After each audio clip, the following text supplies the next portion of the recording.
అస్సలాము అలైకుం వరహ్మతుల్లాహి వబరకాతుహు. మహాప్రవక్త వారి జీవిత చరిత్రలో తరువాయి భాగము, సఫా కొండపై నుంచి ఇస్లాం ప్రచారము. ప్రవక్త సల్లల్లాహు అలైహి వసల్లం వారికి అల్లాహ్ ఇచ్చిన ఆజ్ఞ సూరతుల్ ముద్దసిర్లో. ఈ ఆజ్ఞ మేరకు ప్రవక్త వారు దావత్ ప్రచారం మొదలు పెడతారు.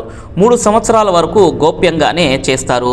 తర్వాత సూరతు షుఅరాలో వఅన్జిర్ అషీరతకల్ అక్రబీన్, మీ దగ్గర బంధువులందరినీ కూడా మీరు దావత్ ఇవ్వండి అంటే ప్రవక్త వారు బనీ హాషిం కుటుంబీకులందరినీ జమ చేసి దావత్ మొదలు పెడతారు.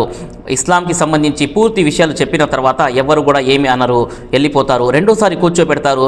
అప్పుడు కూడా ప్రవక్త వారు అల్లాహ్ యొక్క పొగడ్త మరియు మరణాంతర జీవితము, నరకము, స్వర్గము దాని గురించి వివరిస్తారు. అప్పుడు అబూలెహబ్ అంటాడు, నువ్వు ఇలాగే ఈ మాట మీదే ఉంటే అరబ్ వాళ్ళందరూ కూడా నీపై విరుచుకుపడతారు, నిన్ను కొట్టేస్తారు అని చెప్తారు. అబూ తాలిబ్ వచ్చి అక్కడ అంటారు, చూడు కుమారా, నువ్వు ఏదైతే పని మొదలు పెట్టావో, నీకు ఏదైతే ఆజ్ఞ ఇవ్వబడిందో దాన్ని నువ్వు శిరసా వహించు, నేను నీకు అండగా ఉంటాను, నా శరీరంలో ప్రాణాలు ఉన్నంత వరకు నేను నీకు సహాయం చేస్తాను అని అబూ తాలిబ్ వారు చెప్తారు. ఈ మాట ప్రకారంగా ప్రవక్త వారు సఫా కొండపైకి ఎక్కుతారు. సఫా కొండపై ఎక్కి ప్రవక్త సల్లల్లాహు అలైహి వసల్లం వారు యా సబాహా అని నినాదం తీస్తారు. ఈ మాట విన్నగానే అందరూ కూడా ప్రవక్త వారికి దరికి చేరుతారు.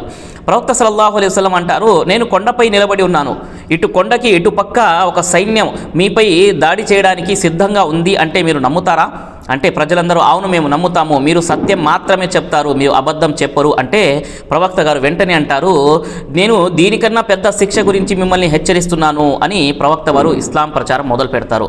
అబూలెహబ్ అక్కడే ఉండి చెప్తాడు, అలీహాజా జమాఅతనా తబ్బత్లక యా ముహమ్మద్, అలీహాజా జమాఅతనా, నీ కాళ్ళు చేతులు విరిగిపోవాలి, నువ్వు దీని కొరికైనా మమ్మల్ని ఇక్కడ జమా చేసావా అని తిట్టడం మొదలు పెడతాడు.